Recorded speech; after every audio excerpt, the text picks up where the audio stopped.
RadioTV.mx presenta.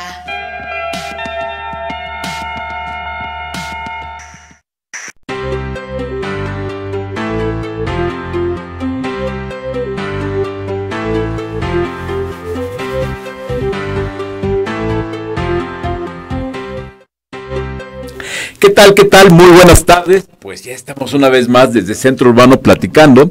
Y bueno, vamos a estar platicando de los temas habituales. Vamos a hablar mucho de desarrollo inmobiliario, vamos a hablar mucho de todo lo que está pasando en tema de crédito hipotecario. Vamos a hablar también de lo que está en este proceso de transición que ya se siente en todos lados. Y bueno, Valeria Gómez, ¿cómo estás? Muy bien, Horacio, ¿y tú? Bien, muy bien, muy bien, muy bien. ¿Te están llamando de producción? Sí, me están diciendo que me pegue un poquito más al micrófono. Sí, es la vida, ya sabes que los problemas técnicos. Siempre encuentran que por algún motivo, me siento, es para hacerte sentir como en casa, que sientas que siempre hay alguien que te regañe. Sí, nunca me falla. Pero bueno, y tenemos obviamente hoy un invitado de lujo, un amigo de la casa, Lalo Torres, Eduardo Torres, ¿cómo estás? Horacio, un gusto estar contigo, muy bien, muchas gracias. Oye, pues platicando contigo va a ser importante porque con todo este dinamismo que está viendo, hoy en la mañana en una charla telefónica conversábamos de que para entender lo que pueda venir en materia de vivienda, es muy importante entender lo que está pasando en el mercado, entender lo que está pasando en el inicio de obras nuevas de proyecto, para saber cómo va a estar el año próximo en materia de vivienda, porque pareciera que el cierre de este año, pues no se ve mal, va a estar bien el cierre de este año. Sí, bueno, lo cierto es que hay una cierta incertidumbre en la parte de la industria que se ha reflejado en una moderación en los proyectos, lo cual es de alguna manera natural mientras se definen las reglas del juego que van a imperar en la próxima administración. Me parece que, bueno, pues es previsible, era de esperar que haya cierta cautela, cierta moderación en el ritmo con que los desarrolladores inician proyectos. Y no solo hablamos de proyectos que van para subsidio, van en general a distintos segmentos, y creo que conocer las reglas del juego, las principales señales o tendencias que puede haber por el lado de los organismos de vivienda que otorgan los créditos es algo importante. Afortunadamente hay una cierta inercia en el mercado y las instituciones están bien capitalizadas, y eso garantiza un volumen importante de actividad, que es lo que yo he insistido en que, pues aun cuando no tuviéramos crecimiento, tenemos un volumen muy importante en la actividad inmobiliaria que garantiza un ritmo de producción de vivienda muy importante, de cerca de 450,000 viviendas que se construyen y se comercializan con crédito cada año. Ahora platícame, tú diriges a i360, que es una consultora que entre otras varias cosas hace estudios de mercado. ¿Ustedes analizan básicamente el sector vivienda o tienes también conocimiento de todo lo que está pasando en los demás segmentos del mercado inmobiliario? No, fíjate que la información que estamos capturando nos permite entrar a otros segmentos. Creo que la base de todo es integrar la información que puede uno obtener de distintas fuentes, de movilidad de las personas, tráfico, crecimiento de la actividad económica. Los censos económicos nos dicen mucho. La encuesta Origen-Destino que publicó el INEGI el año pasado, lo publicó este año, la hizo el año pasado, nos dice mucho de cómo se mueve la gente. El directorio de establecimientos económicos incluso nos dice dónde están las personas y dónde están los establecimientos. Entonces creo que captar la información, y no solo de fuentes públicas, también de fuentes privadas, hacemos levantamiento nosotros de los proyectos que vamos viendo en el mercado, y nos permite conocer distintas dimensiones de la actividad. Entonces, ventas de autos, movilidad de las personas, tráfico en las calles, crecimiento en la penetración financiera a nivel pues muy granular, digamos, en zonas muy reducidas. Entonces te permite ir midiendo la dinámica de la actividad económica en sus distintos ámbitos. Por ejemplo, para abrir agencias automotrices tenemos información interesante de pues qué tipo de vehículos se venden, cómo van creciendo, dónde, en qué plazas, de qué valores, qué marcas. en términos de, oye, pues toda la actividad comercial, la penetración financiera es un elemento clave, y entonces saber, por ejemplo, oye, cuántos se usan las terminales punto de venta, cuántos negocios tienen, dónde están los cajeros automáticos y qué tanta actividad, qué tanto dinamismo tienen, pues se va haciendo un mapa muy rico de actividad económica que vamos complementando con la información que ya tenemos, por ejemplo, de niveles socioeconómicos. Y con esto, pues la verdad es que hoy, como estamos viendo que la tecnología está en todo, ¿no? Seguramente tú me decías que venías llegando en un vehículo que contrataste a través de la aplicación, hay gente que reserva sus viajes a través de la aplicación, y obviamente el mercado inmobiliario no está ajeno a esto. Entonces, estar al pendiente de que a través del trabajo que hacen ustedes, la gente pueda entender qué está pasando en el mercado, lo mismo desarrolladores que el consumidor final, ¿no? Sí, sin duda. Ahora que lo dices, estamos avanzando rápidamente en el desarrollo de aplicaciones tecnológicas que nos puedan llevar a mejor entendimiento de los mercados, en particular de vivienda. Estamos desarrollando aplicaciones que permitan estimar el valor de una propiedad al momento, con información de todo el entorno urbano que hay, la plusvalía que se ha visto en esa zona en los últimos 10 años, los atributos obviamente de la vivienda, el crecimiento en los precios del suelo, un conjunto de indicadores que hoy ya podemos integrar a una aplicación para que en línea y al momento puedas tener un estimado del valor de tu vivienda, con estándares o con un nivel de precisión muy alto, mayor al 95 o cercano al 95% de lo que prevalece en el mercado, en las transacciones inmobiliarias. Y eso, pues otra vez, es el resultado de combinar distintas fuentes y validarlas contra lo que está pasando en el mercado. Mira, la ventaja es que hoy, si algo sobra en el mundo, es información.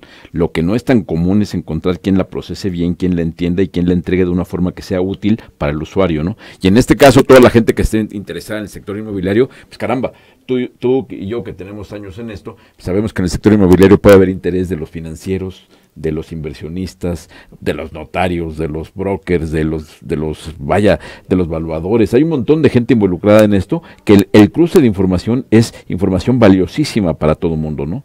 Sí, sin duda. La verdad es que como lo acabas de comentar, a lo largo de toda la cadena de valor del sector inmobiliario, hay una serie de decisiones que se tienen que tomar, que en las que hoy hay ya un conjunto de información que puede facilitar y dar más certeza a las decisiones que se toman. Hoy el sector inmobiliario es tradicionalmente un sector en donde priva la incertidumbre.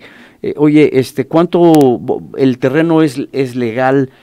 ¿Voy a poder usar el uso de suelo que me autoriza, o me van a parar la obra a pesar de que tenga un cierto nivel autorizado? El precio de la vivienda va a ser el que la tendencia se va a mantener o se van a caer los precios. Hay una serie de elementos cómo van a ser las tasas de interés, cómo va a estar la percepción del mercado y la confianza de los consumidores y las necesidades de vivienda para cuando yo termine mi proyecto. De aquí de que compro la tierra a que termino mi proyecto en términos de construcción puede pasar 1 año y medio, 2 años, y luego de ahí venderlo. Entonces pues también es la incertidumbre de el crédito puente y cuándo vas a poder pagarlo. Entonces la verdad es que hay una serie de elementos que pueden generar incertidumbre en la cadena de valor de la industria, y creo que hoy hay mucha información que ayuda a reducir esos niveles de incertidumbre en la parte del suelo, en la parte del mercado, en la parte de las tendencias de los compradores, quiénes están comprando, dónde vienen las necesidades, cuáles son las señales que manda la demanda por la parte del ingreso, dónde se está generando más ingreso, dónde está creciendo el empleo, cuánto está ganando la gente, dónde lo gasta, y toda esa información ya empieza a aparecer aquí y allá. Hay que hacer el trabajo de integrarla y, como dices, darle sentido. Sobre todo porque fíjate que cuando hablamos de vivienda, está por un lado la visión de la política la política de Estado, que obviamente las autoridades están muy preocupadas por darle una solución de vivienda a toda la sociedad, particularmente a los segmentos de menores ingresos, y con algunos parámetros que estamos viendo que con las nuevas políticas que empezaron con el presidente Peña y que hoy ya las trae el presidente electo López Obrador, hablan de profundizar en el orden urbano, de profundizar en la atención para los segmentos más pobres y para los que hoy no cuentan con la cobertura de Infonavit y de Foviste. Vaya, esas son las prioridades, pero si trazamos una línea al ladito y nos vamos a ver qué es el sector vivienda dentro como parte o como una actividad productiva en la que está relacionada la iniciativa privada, se parece pero no es lo mismo. Ahí el inversionista tiene que ver dónde es más sensato entrarle, y vaya, el hecho de que haya una necesidad de vivienda no necesariamente equivale a que sea el nicho donde quiere entrar el privado. Eso lo vemos claramente con el tema del crédito hipotecario, donde la banca pone una raya y dice: yo de aquí para abajo no me gusta, no me siento cómodo y me gusta más de aquí, que es la vivienda interés social alto, para arriba lo que quieran le entro, pero para abajo no. Y lo mismo pasará con muchos desarrolladores inmobiliarios que dirán: yo con este segmento que es de muy alto riesgo, de mucho problema para manejarlo, como es el tema del subsidio, prefiero no entrarle, me voy para arriba. Entonces, quiere decir que por un lado tenemos lo que es la demanda, la demanda país, y por otro lado, la oportunidad de negocio. ¿Cómo hacer para conciliar eso? Por ejemplo, tú, mucho de lo que haces, del trabajo que haces, está enfocado a que los inversionistas sepan dónde hay una buena oportunidad y dónde corren menos riesgo al entrar, ¿no? Sí, yo creo que acabas de tocar un punto muy importante. Separar entre dónde van a estar las áreas de oportunidad, las oportunidades grandes de inversión en el sector inmobiliario en los próximos años, de cara a las tendencias, pues tanto demográficas como de la política y las prioridades de la agenda pública. Yo creo que lo relevante es darnos cuenta que el sector inmobiliario como tal va a generar oportunidades para todos, desde en el mercado de autoconstrucciones y mejoramientos, pues hay un mundo de población por atender que se cuenta por millones. O sea, se está discutiendo si son 6 o 9 millones los hogares que necesitan algún tipo de intervención, y si el Estado pues va a entrar con la decisión de ayudar a mitigar esa necesidad o atender esas necesidades. Insisto, son 6 o 9 millones. Entonces, la verdad es que eso abre un universo de actividad muy relevante, pues para quienes están especializados en ese nicho, y para quienes venden materiales y para quienes financian ese tipo de soluciones, que son instituciones especializadas que funcionan muy bien y tienen todo un modelo de atención muy eficiente. Y luego, desde luego, están toda la parte de las viviendas que ya están construidas y que se construyen para venderse en los distintos segmentos, donde nuevamente desde el interés social, aún sin subsidio, estamos hablando de cientos de miles de viviendas, que ahí dependemos de dos factores. Al final es la capacidad de acceso al financiamiento, ya sea que le dé subsidio para que pueda reducir el pago que tiene que hacer la persona para comprar su casa, o le subsidies la tasa de interés. Pero lo cierto es que hay un mercado muy importante ahí que puede y demanda vivienda a partir de cierto nivel. Como tú dices, hay algunos desarrolladores y hay algunas instituciones financieras que le entran a unos segmentos, otros que no, pero creo que visto en un conjunto, la demanda es tan amplia que creo que hay oportunidades para todos los segmentos de aquí a por lo menos los próximos 20 años, de una manera, si no creciente, al menos estable. Pero yo diría creciente porque se multiplican las necesidades a medida que los hogares se van diversificando, vamos viendo nuevos tipos de hogar, nuevas estructuras familiares, una dinámica social que nos apunta a un crecimiento en la formación de hogares muy rápido, muy acelerado, y un dinamismo en el mercado laboral y económico que también nos obliga a pensar en nuevas formas de convivencia y de vivienda, con la movilidad laboral, este home office que hoy hacemos, que podemos hacer el trabajo desde el teléfono celular, y eso cambia los patrones que tenemos y la concepción que tenemos sobre cómo debe ser nuestra vivienda. Muy bien, nos quedamos con eso en esta parte de la plática. Vamos un momento con Vale para ver qué tenemos, mi Vale, y regresamos contigo, Lalo. Sí, pues antes de irnos a Noticias y a Corte, yo los quiero invitar a todos los que nos escuchan a que nos sigan en Twitter y en Facebook y que interactúen con nosotros a través del hashtag Centro Urbano Radio, radio con mayúsculas, y que nos envíen todos sus comentarios, que nos digan todas sus inquietudes y propuestas de temas para que manejemos aquí. Venga, muy bien. ¿Y ahora?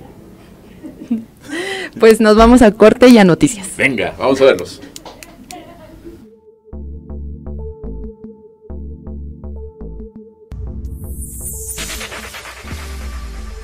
Estas son las noticias. Más de 66,000 millones de pesos costaría aeropuerto en Santa Lucía. La página oficial del presidente electo Andrés Manuel López Obrador dio a conocer el plan maestro para la construcción del nuevo aeropuerto en la base militar de Santa Lucía. La terminal tendría un costo de 66,878.4 millones de pesos y contempla la construcción de un hotel con 310 habitaciones, así como una terminal de autobuses, un estacionamiento y una vialidad entre el viaducto Bicentenario y el circuito exterior mexiquense. Inicia proceso de transición en Sedato. El pasado jueves 23 de agosto comenzaron los trabajos de entrega y recepción de la Secretaría de Desarrollo Agrario, Territorial y Urbano. Rosario Robles Vergara, titular de Sedato, junto con Román Meyer Falcón, propuesto para encabezar la dependencia en el próximo sexenio, establecieron la agenda a seguir, así como un cronograma de trabajo que incluye las actividades de los próximos 3 meses. CONAVI elevó 102% la inversión para autoproducción. Al cierre de julio, la Comisión Nacional de Vivienda elevó 102.7% la inversión para la entrega de subsidio bajo la modalidad de autoproducción. Con esto, el organismo concretó 8,000 acciones en beneficio de mexicanos no afiliados. A 12 proyectos Primer Fondo Inmobiliario del Sureste. Con la primera inversión institucionalizada que realizó la empresa yucateca Inmobilia en la Bolsa Mexicana de Valores, el grupo desarrollaría hasta 12 proyectos con los recursos obtenidos por la emisión de 6,000 millones de pesos en certificados de capital de desarrollo. Mauricio López Rivera, director general adjunto de la empresa, detalló que el tipo de proyectos irían en línea a lo que han desarrollado en estados como Yucatán, Quintana Roo, Puebla, incluso en Belice. Impulsarán desarrollo urbano en zona metropolitana. El gobierno federal y los gobiernos de la Ciudad de México, el Estado de México y de Hidalgo instalaron el Consejo de Desarrollo Metropolitano del Valle de México, en el que se coordinarán acciones en materia de desarrollo metropolitano. Dicho órgano se encargará de impulsar un desarrollo urbano a través de un ordenamiento de procesos de aprovechamiento sustentable del territorio y una capitalización del potencial económico. Informó para Desde Centro Urbano, Carla Esperanza. Si quieres recibir más información, visítanos en @. ¿Quieres comprar una vivienda? ¿No sabes cuál es tu mejor opción de crédito hipotecario? ¿Quieres decorar tu hogar? En Periódico Mi Casa tenemos toda esta información y más para ti. Somos un periódico impreso mensual y también puedes encontrarnos en periodicomicasa.com.mx y conocer todas las secciones de interés que tenemos para ti. Asesor De compras, en verde, desarrollos, decoración. ocio. Síguenos también en nuestras redes sociales. Búscanos en Facebook como Periódico Mi Casa y en Twitter como @Periódico Mi Casa.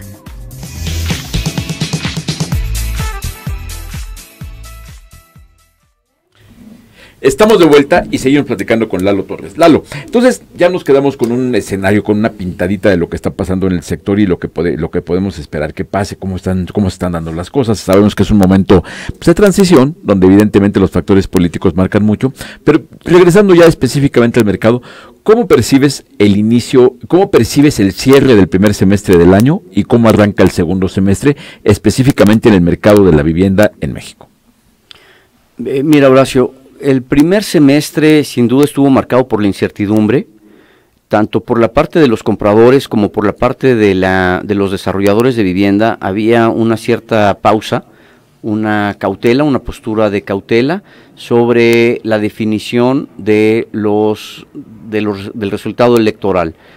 El resultado electoral al final no sorprendió a nadie y los mercados ya lo anticipaban bastante bien, e incluso las primeras señales a escasos poco menos de 2 meses del resultado electoral, pues nos marcan que hay estabilidades, podemos anticipar cierta estabilidad en las tasas de interés, no hubo sorpresa ni una mala interpretación del resultado, más bien incluso con cierto optimismo, también pensando en que la relación con Estados Unidos pues parece que puede mantenerse en un tono bastante favorable.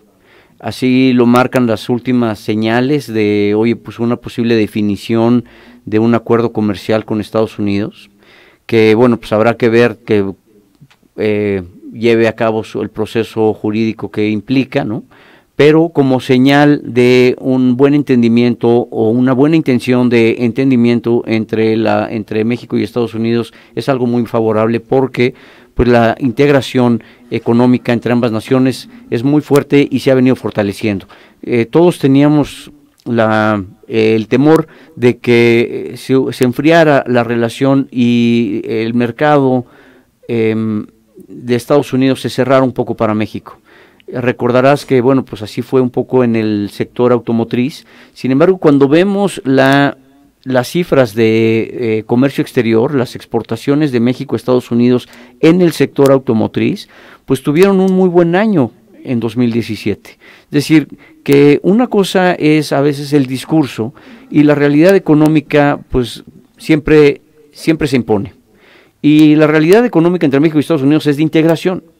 Eso es algo que se ha venido pues manifestando y fortaleciendo. Entonces es una buena señal, los mercados me parece que lo captan, que esta integración se va a mantener, incluso se puede fortalecer, y eso explica que las tasas, el peso se haya mantenido, se haya apreciado incluso un poco en las últimas semanas. Eso explica, bueno, la estabilidad en las tasas de interés y la disminución en el riesgo país, y yo creo que esa es una señal también positiva que se ha captado en la industria, ya llegando, digamos, a la industria, al mercado de la vivienda.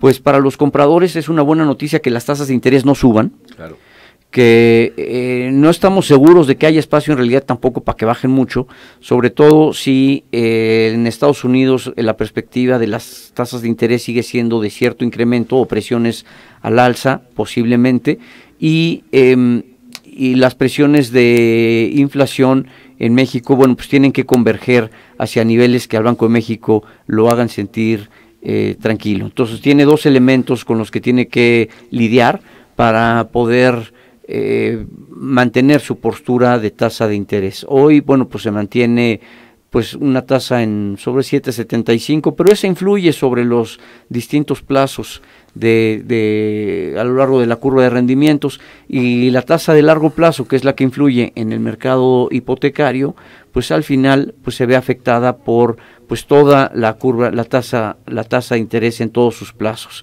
Entonces, bueno, es una buena señal que haya cierta estabilidad y un buen ánimo en los mercados financieros. No es tan claro que haya mucho espacio para que bajen las tasas, pero por lo pronto la incertidumbre en cuanto al empleo, a la actividad económica, la relación con Estados Unidos, pues creo que da buenas señales. Entonces, por la parte de la demanda creo que hay un buen mensaje, y por la parte de la oferta, el otro tema es si se puede mantener también las tasas de interés y los créditos puente, especialmente en los créditos puente. Ahora, los precios de la vivienda. Había un reporte de la Sociedad Hipotecaria Federal que reflejaban un incremento, creo que de 9.9% en los precios de la vivienda. ¿Tú cómo percibes? ¿Cómo percibes, por ejemplo, caso específico para poner como ejemplo la Ciudad de México? ¿Qué ha pasado con los precios de la vivienda en la Ciudad de México? En la Ciudad de México los precios se han moderado, y se han moderado bastante. Por distintas razones. La incertidumbre del primer semestre sin duda que fue un ingrediente donde pues hubo cierta pausa en el ritmo que venía mostrando la Ciudad de México. Pero la otra es propiamente la inercia y la capacidad la inercia que tenían los precios, y que me parece que ha llegado a un punto donde es difícil que continúe creciendo al ritmo que veíamos.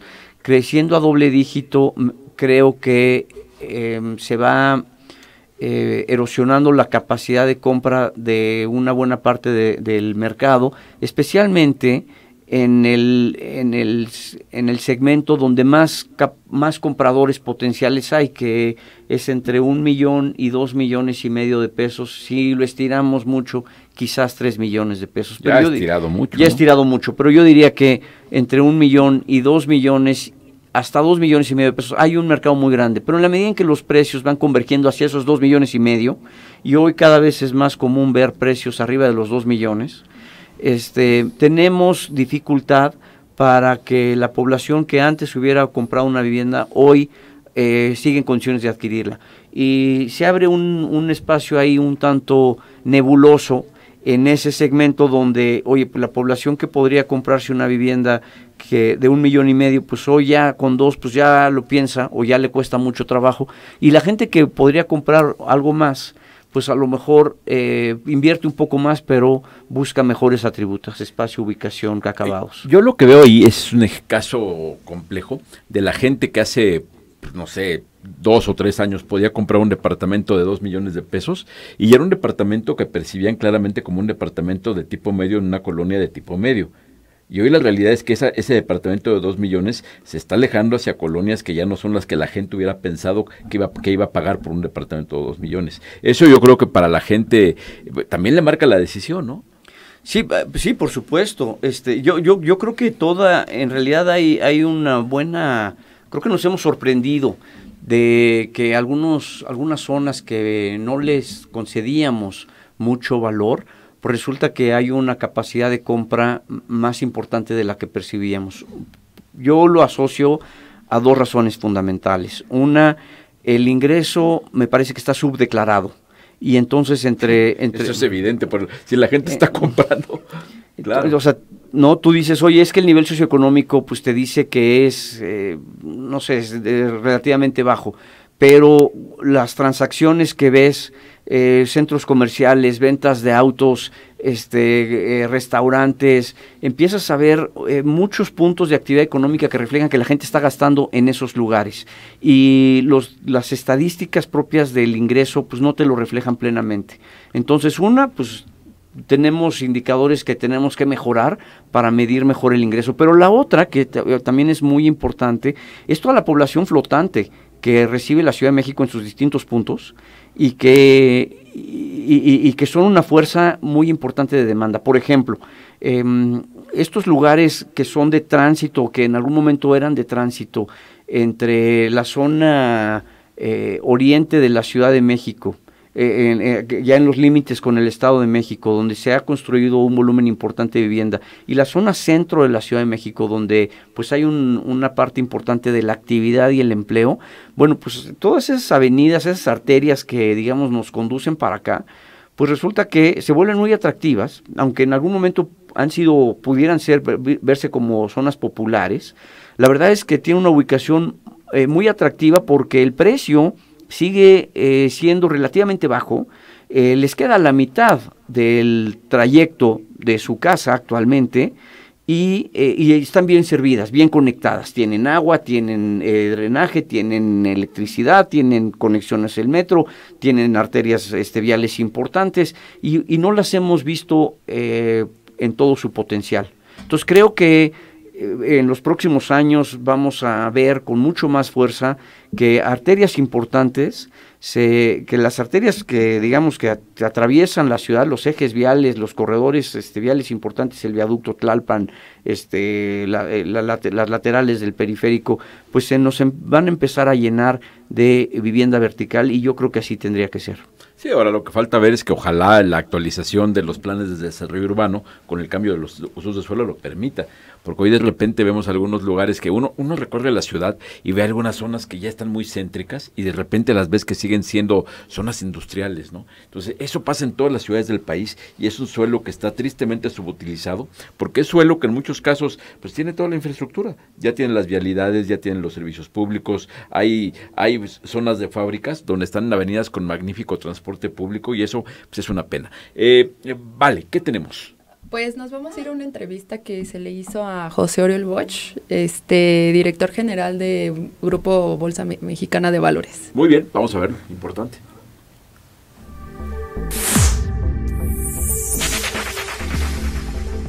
El desempeño de los fideicomisos de infraestructura y bienes raíces, fibras, que cotizan en la Bolsa Mexicana de Valores, ha sido favorable para el sector inmobiliario, además de consolidarse como un instrumento muy interesante de inversión a mediano y largo plazo, de acuerdo con José Oriol Bosch, director general de esta entidad financiera. Creo que el rendimiento y el desarrollo ha sido bueno para el inversionista, el desarrollo ha sido muy bueno para todos los proyectos inmobiliarios, ha ayudado a financiar y por lo tanto a crecer, a generar empleo y a tener más proyectos dentro del sector.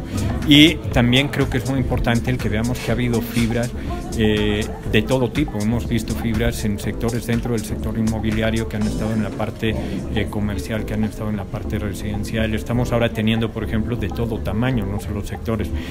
Acabamos de tener ahora la fibra más pequeña en términos de colocación, que fue el caso de fibra storage en la parte de almacenamiento. En entrevista con Centro Urbano, tras la emisión del primer fondo inmobiliario para el sureste realizado por Inmobilia Desarrollos, Oriol Bosch explicó que las fibras son una fuente de financiamiento atractiva como los certificados de capital de desarrollo que ayudan a institucionalizar a las empresas para financiarse en la bolsa, incluso si están en deuda. Bolsa también puedes financiarte en deuda, pero ya que estás en deuda puedes moverte también a otro producto y tenemos emisores de deuda que se han ido al mercado de capitales o que van directo a alguno de los productos. Entonces yo creo que es más bien la responsabilidad que tienen los empresarios, las empresas, es conocer bien las fuentes de financiamiento que hay a través de la bolsa, evaluarlos si requieren financiamiento y tomar la mejor decisión. El director general detalló que el mercado de fibras seguirá manteniendo su potencial para generar empleos y detonar al sector productivo, además de que cada vez más fideicomisos de diferentes tipos y tamaños han mostrado interés por cotizar en la bolsa. Al día de hoy tenemos ya 13 fibras cotizando en el mercado, incluyendo ya la última que tuvimos. Dentro de esas fibras, la fibra es precisamente, y el nombre viene de un fideicomiso en bienes raíces. Entonces, dentro de esos fideicomisos, los emisores ponen todos esos inmuebles. Y dentro de las 13 fibras que tenemos, hay más de 2.000 bienes inmuebles que ya están hoy en día dentro de esos fideicomisos, que son las 13 fibras que tenemos cotizando en el mercado. Informó para Centro Urbano, Fernando Navarrete. Estamos de vuelta y tenemos en la línea a Octavio González, que es el presidente del famoso CONOREVI, del Consejo Nacional de Organismos Estatales de Vivienda. Octavio, ¿cómo estás? Con el gusto de saludarte, estimado Horacio, y deseando muchos éxitos para ti, para todo este programa y para todos los que nos escuchan.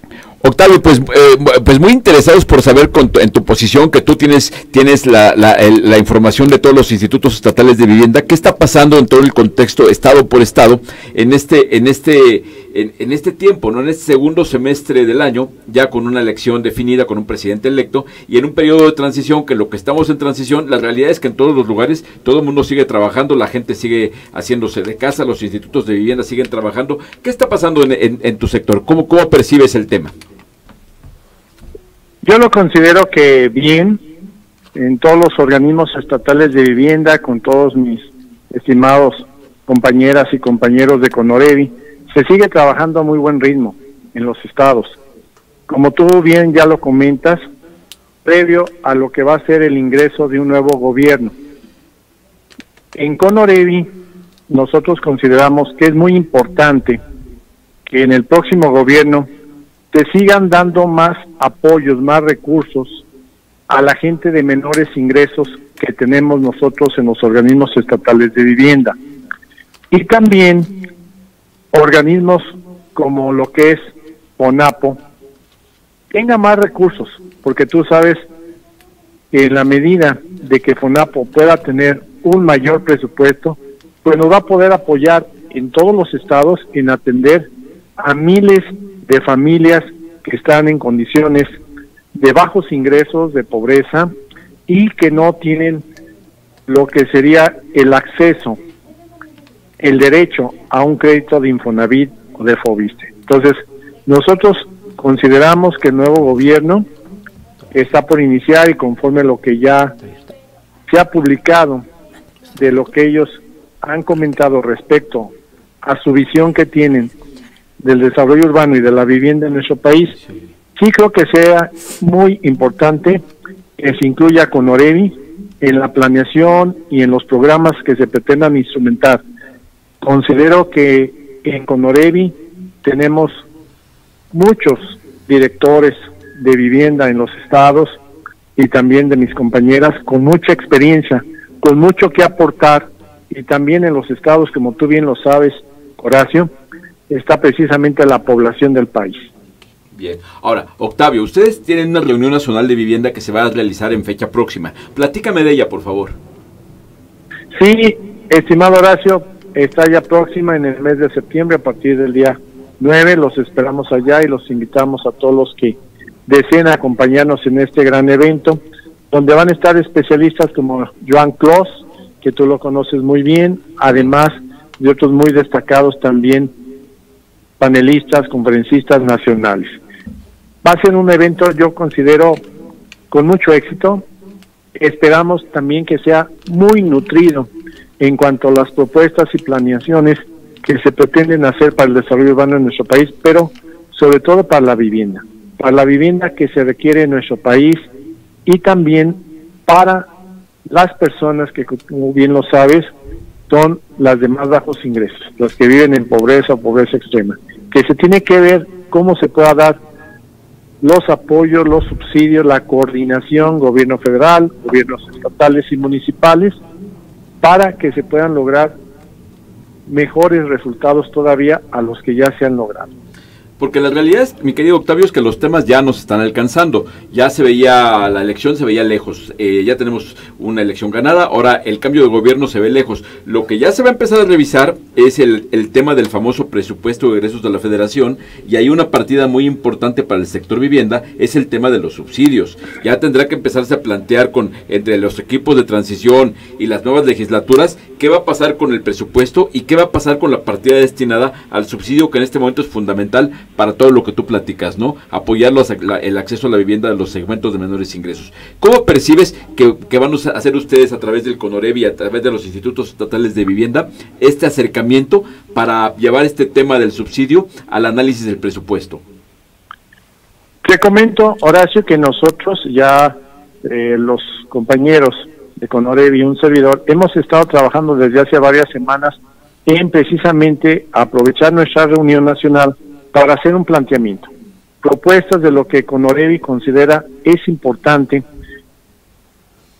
va a ser el presupuesto y los programas destinados a vivienda para el próximo año, que también conforme toda la experiencia, pero sobre todo la información y estadísticas de los proyectos que tienen por parte de nosotros, que considero se deben de implementar en coordinación con los gobiernos federal y municipales, y considero debe de ser también un presupuesto incluyente desde su planeación, que se incluya, como tú bien sabes, a todos los sectores que representamos a todos los estados en el país, para que de esa manera también se pueda tener una aplicación de recursos más eficiente en programas que sí sirvan sobre todo a nuestra población de más bajos ingresos, y reitero, a la población que no es atendida por Infonavit o Foviste, para que pueda tener un crecimiento en cuanto a los recursos económicos,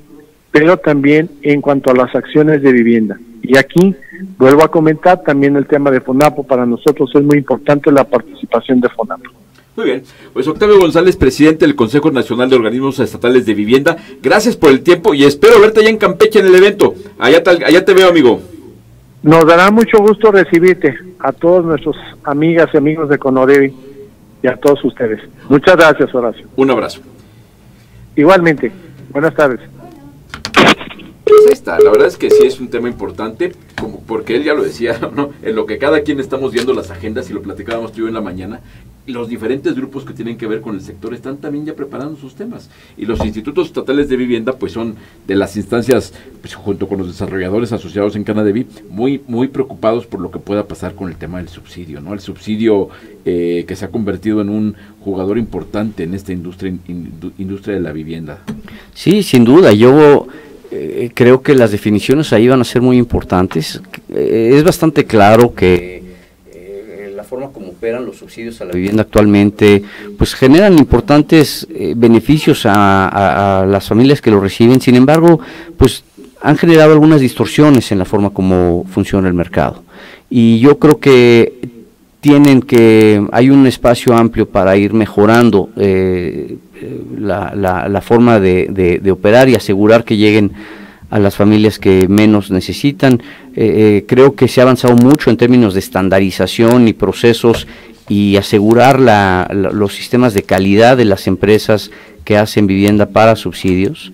Sin embargo, sí veo que hay un espacio importante para ampliar mejorar los procesos en ese tema de los subsidios. En cualquier caso, la parte de las definiciones que pueda tomar el nuevo gobierno en torno a sus prioridades, que ya nos ha adelantado, oye, pues nuestras prioridades son sobre todo la población que está más rezagada y en las regiones donde hay más rezago, que es pues, propiamente el sur-sureste, y que no tiene acceso a la seguridad social, y entonces ya de entrada pues ya nos anticipa que vendrán algunos cambios en el tipo de población que actualmente se atiende en los subsidios y desde luego en la forma de operarlos, porque pues como están actualmente van fundamentalmente al mercado formal. Muy bien, Lalo, permíteme tomar una llamada porque tenemos en la línea a Homero Garza. Homero, ¿cómo estás? Muy bien, Horacio, qué gusto platicar contigo y tu auditorio. Oye, pues muy interesados en ver en este inicio bueno, no inicio, ya para mí los inicios del semestre ya me tardo como 2 meses en que me caiga el 20, qué horror. Pero ¿cómo percibes tú que estás en la Sociedad Hipotecaria Federal lo que está pasando con el sector vivienda en esta parte del año, ya con elecciones ganadas, ya en un proceso de transición, ya con muchos de los temores alejados de las incertidumbres que habían frenado el mercado en el primer semestre? ¿Cómo percibes lo que está pasando? Mira, yo creo que el sector tiene una dinámica bastante consolidada alrededor del país. Hemos venido viendo que se comporta de manera, digamos, regular en términos de la colocación del crédito que nosotros damos, el crédito cuenta de la construcción. Vamos en cifras muy similares a lo que observamos el año pasado. Uno de los temas que ha crecido, que es importante para nosotros, es las garantías con la banca comercial, lo cual nos habla un poco de tenemos un problemita con la llamada, justamente cuando nos estaba hablando de las garantías que estaba dando la sociedad hipotecaria a la banca comercial. Pero bueno, en lo que retomamos, pues sí, es un tema importante, ¿no? Ya lo platicábamos tú y yo en un tramo de la conversación, de que este financiamiento que da la CIF es fundamental, porque de repente nos clavamos mucho en cuántos créditos individuales están dando para el sector vivienda, pero se nos olvida que el tema fundamental es que de nada sirve que Infonavit, Fobiste, den un montón de créditos si no hay casas para que se puedan ejercer, y estas casas pues, se tienen que hacer con lana que sale también de un crédito, ¿no? Y bueno, es el tema importante de lo que estamos platicando con Homero, y estamos retomando la llamada con Homero. Homero, ¿qué tal? Nos quedamos cuando nos estabas platicando de cómo iban con el tema del programa de garantías de Sociedad Hipotecaria Federal. Exactamente, y lo que te decía es que en algunos mercados locales el cambio de administraciones, pues sí, lo que conlleva es que algunos permisos se detienen a replanteamientos, y eso sí vemos que ha afectado a algunos proyectos. En la medida en que, bueno, los nuevos gobiernos comiencen sus administraciones, pues se irán desatorando algunos de estos permisos y seguirá dándose la construcción de vivienda. Entonces, pues yo creo que es un buen momento para repensar muchas cosas, para darle herramientas a la nueva administración para una toma adecuada de decisiones de política pública, ¿no? Ahora, tú nos estás comentando que percibes que, bueno, no percibes, lo estás reflejando en los números del banco, que el programa crediticio para financiamiento a la producción de vivienda va en términos similares al del año pasado, ¿es así? Es correcto, de hecho un poco arriba de lo que teníamos el año pasado en términos del crédito directo, y bastante arriba en niveles en lo que tiene que ver con la colocación de la banca comercial que nosotros garantizamos. Entonces sí, el crédito puente va ahí. Lógicamente, una de las cosas que sí está pasando es que cada vez vemos que se coloca más en los segmentos medios, donde sí detectamos que sobre todo el año pasado hubo una contracción importante, fue en la vivienda social. Se recuperó un poco este año, pero tenemos un reto muy importante hacia adelante para reactivar a mayor escala la producción de vivienda social. Lo que pasa es que desafortunadamente lo sabemos, es que este tema de reactivar la vivienda social tiene más que ver con la labor que se haga en los municipios para facilitar que haya suelo apto para esto, ¿no, Homero? Sin duda, el gran reto que hay hacia adelante es cómo manejamos los usos de suelo de tal forma que podamos producir más vivienda social, y que no significa regresar a estas épocas de las grandes extensiones en tierras sin infraestructura, que se vivieron en algunos excesos llamémosle la década pasada. Pero lo que sí podemos ver es empezar a ver más permisos y usos de suelo dentro de las ciudades con un enfoque de mayor verticalidad. Y no necesariamente estamos hablando de los edificios de muchos niveles, simplemente de mayores, estamos hablando a veces de niveles de 4 o 5, pero que permitan ofrecer mayor vivienda a precios accesibles. El gobierno federal tendrá que ver en alguna medida, pero como tú bien lo señalas, la facultad del 115 constitucional está en los municipios, y cada uno de ellos tiene que hacer la tarea pensando en el beneficio de su propia población, ¿no? Ahora, Homero, ya empezamos la transición, ya hemos visto las mesas del presidente con su equipo, los dos presidentes, ya hemos visto de los dos equipos de SEDATU. En el caso específico de la sociedad hipotecaria, ¿ya empezaron este proceso también? No lo hemos iniciado formalmente. Como tú sabes, la banca de desarrollo depende en cierta medida de la Secretaría de Hacienda y Crédito Público. Claro. La Secretaría de Hacienda y Crédito Público ya inició ese proceso. Nosotros no hemos tenido acercamiento con digamos las personas que se encargarán de sociedad hipotecaria en el futuro, pero estamos preparando toda la información para hacer una entrega adecuada con toda la información, y lo que nos parece más destacable para nosotros es que estamos con un banco que hoy está bien capitalizado, que está con las reservas adecuadas y que genera utilidades, que es distinto al banco que recibimos hace 6 años, ¿no? Ahora, también un tema importante, platicábamos de que a veces se nos olvida de que de nada sirven el montón de créditos individuales que están entre Infonavit, Fovista y la banca, sin el financiamiento a la producción, que es el que dan ustedes. Pero además, Hipotecaria Federal cumple un papel muy importante impulsando algunos mercados que son estratégicos, como es el caso de la vivienda en renta. ¿Qué más hacen ustedes que a lo mejor no es tan común que la gente lo sepa? Sí, mira, tenemos una gama muy importante. Obviamente, el crédito puente se ha vuelto el más conocido dentro del mercado, porque tuvimos una participación muy activa este sexenio como resultado, ¿no? Digamos, como una acción contracíclica ante, pues, digamos, los problemas que tuvieron las grandes desarrolladoras a principios de sexenio, y hemos mantenido ese impulso. Ese es un poco de las herramientas que tiene la banca de desarrollo en general para hacer frente a ciertas eventualidades o fallas de mercado. Creemos que es una herramienta que es muy útil para cualquier gobierno, ¿no? Pero además del crédito puente, como bien lo señalas, hemos desarrollado algunos temas como la vivienda en renta o los mejoramientos de autoproducción. Nosotros damos líneas de financiamiento a microfinancieras que ofrecen soluciones de mejoramiento y autoproducción que van destinados a la base de la pirámide. Ahí también hay un músculo importante para reactivar un sector que también es estratégico. Y del lado de los bancos y en el mercado hipotecario, si bien ya no tenemos ese modelo en donde las OFOMES originaban créditos y nosotros dábamos líneas a esas OFOMES, lo que sí tenemos son el seguro de crédito a la vivienda, que se lo ofrecemos a la banca comercial. Actualmente tenemos asegurado alrededor del 18% de la cartera de la banca comercial, y ese seguro permite a los bancos mitigar el riesgo ante un posible incumplimiento de sus acreditados, y 2, liberar capital para mantener el crecimiento del sector. Claro. Homero, ¿qué tal? Habla Eduardo Torres, un gusto saludarte.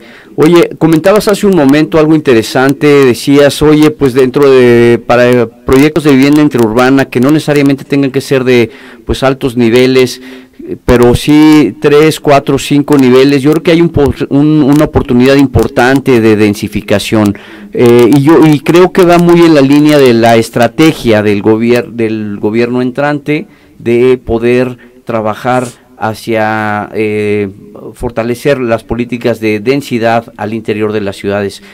pues si tienes algunos proyectos que hayan financiado en esa línea, yo creo que sería muy útil. Y el otro es, oye, yo creo que la banca de desarrollo debería ser un brazo ejecutor, un brazo importante del que el nuevo gobierno pueda apoyarse para fondear algunas de las iniciativas que tiene, especialmente en el caso de la población que no está afiliada a los institutos de vivienda. ¿Qué opinas? Sí, completamente. Mira, del tema de densificación, pues ya será un tema que resuelvan cada uno de los gobiernos locales, el gobierno de la Ciudad de México, los gobiernos de cada uno de los municipios. Pero yo creo que sí hay soluciones intermedias, ¿no? O sea, muchas veces nos preocupamos por los megaproyectos, que los megaproyectos tienen una razón de ser, ¿no? Y por eso han sido exitosos en gran parte de la Ciudad de México.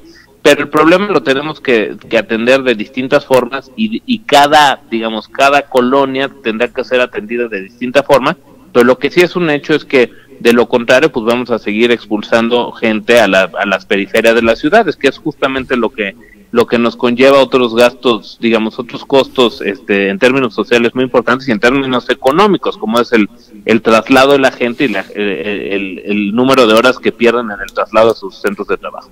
Por lo que se refiere a la banca de desarrollo, sin duda, tiene un papel en la atención de los no afiliados.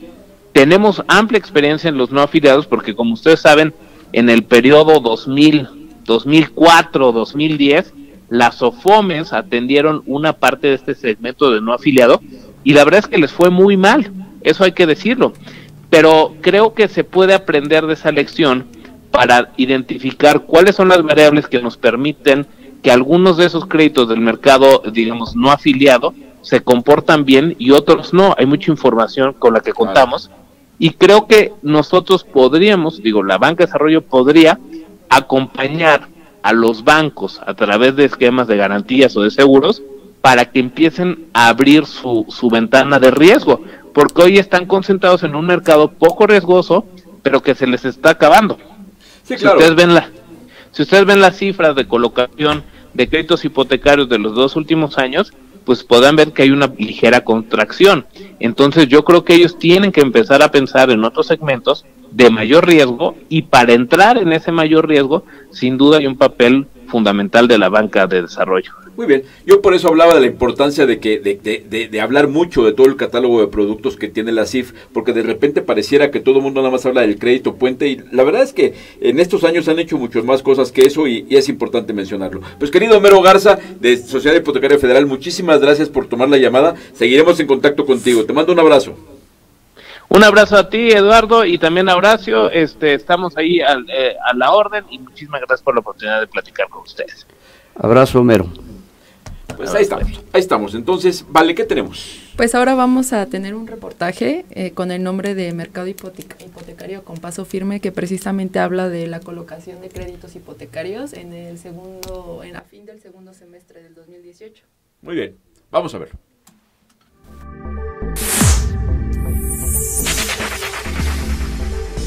A continuación, escucha el reportaje con Centro Urbano. Mercado hipotecario con paso firme. En lo que va de 2018, la colocación de crédito a la vivienda ha mantenido una dinámica favorable, sobre todo al cierre del primer semestre de 2018. La actividad en el mercado tradicional, compuesto por Infonavit, Foviste y la banca comercial, presentó resultados optimistas de cara al cierre de año. En ese sentido, durante la primera parte de 2018, la colocación de crédito a la vivienda creció 3.4%, lo que representó la entrega de 395.400 financiamientos en el mercado tradicional. La inversión realizada en el periodo ascendió a 158.100 millones de pesos, lo que representa un aumento de 3.5% en relación al observado en el mismo periodo, pero de 2017. Este aumento en la dinámica del mercado se vio impulsado por la participación del Infonavit, organismo que elevó tanto el monto invertido como el número de acciones concretadas. En el periodo, el instituto que dirige David Penchina entregó 253.100 financiamientos, lo que representa un aumento de 8.4% en relación al periodo enero-julio 2017.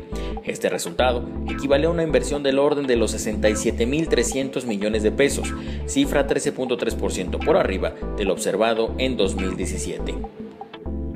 Por otro lado, al cierre del primer semestre del año, la banca comercial recuperó terreno, luego de un inicio 2018 por debajo de lo observado el año anterior. En tal sentido, la banca cerró la primera mitad del año con una inversión del orden de los 74.600 millones de pesos, es decir, 1.4% por debajo del monto derramado en el mismo periodo pero de 2017. Con los recursos, la banca comercial concretó 132.400 financiamientos, una variación positiva de 5%. Al respecto, Foviste colocó 21.700 créditos en el primer semestre de 2018, cifra que representa una variación negativa de 9.8% en comparación con 2017. En cuanto a inversión, Foviste generó una derrama económica del orden de los 15.800 millones de pesos, es decir, 8.3% menos que lo destinado el año anterior. Cabe señalar que para el cierre de año se pronostican números en términos similares a 2017. Informó para Centro Urbano Radio, Edgar Rosas.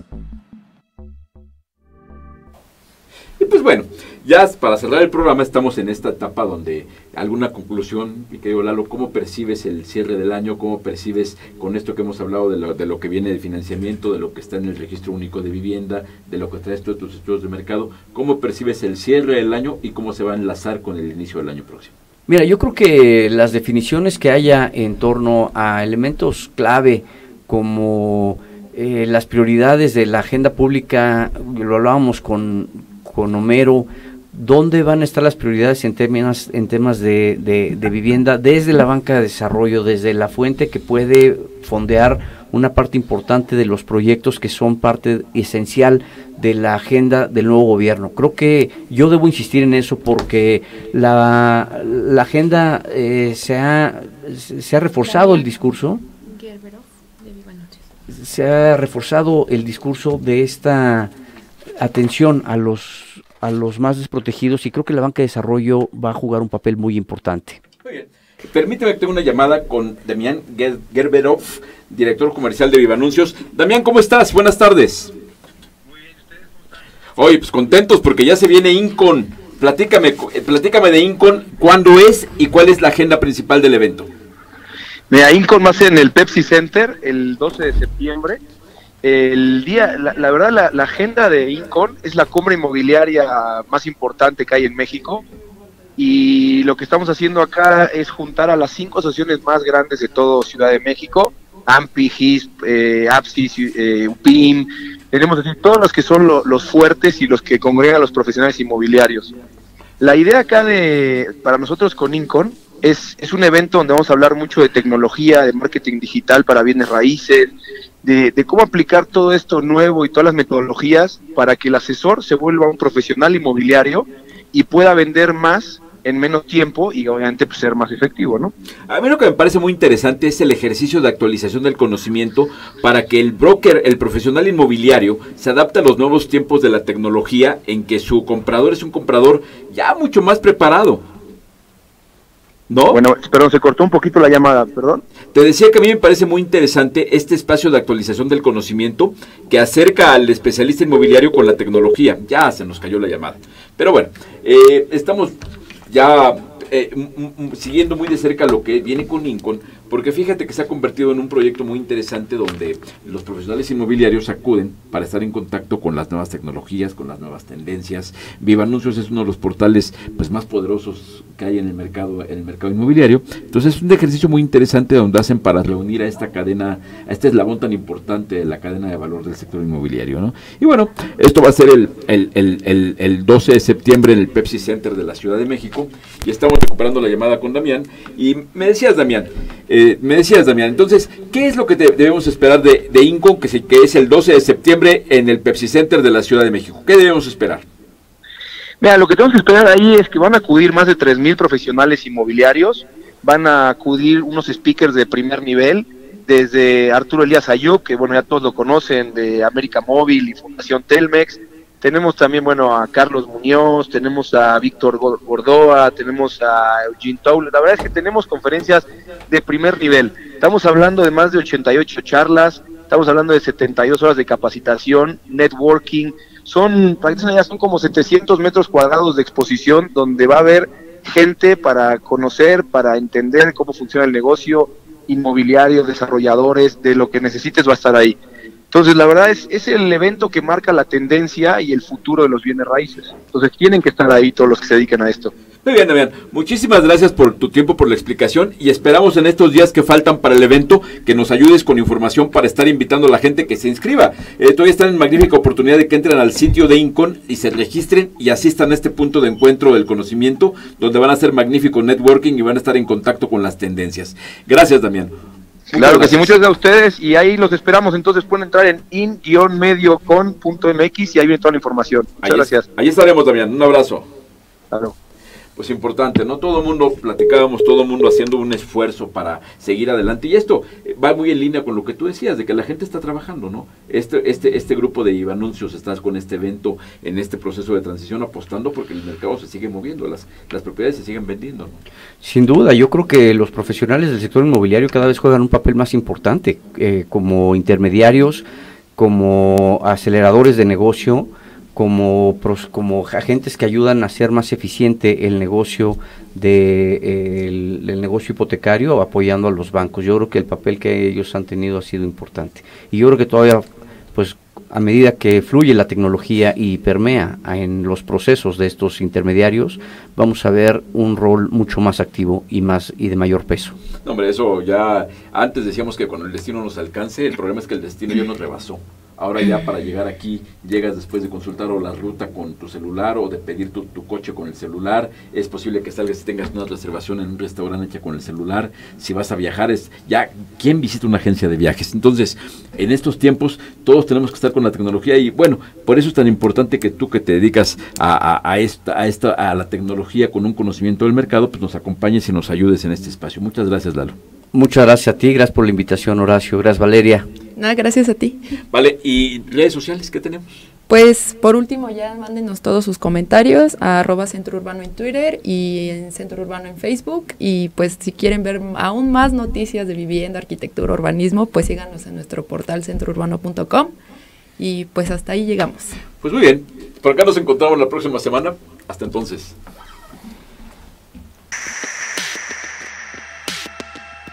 RadioTV.mx presentó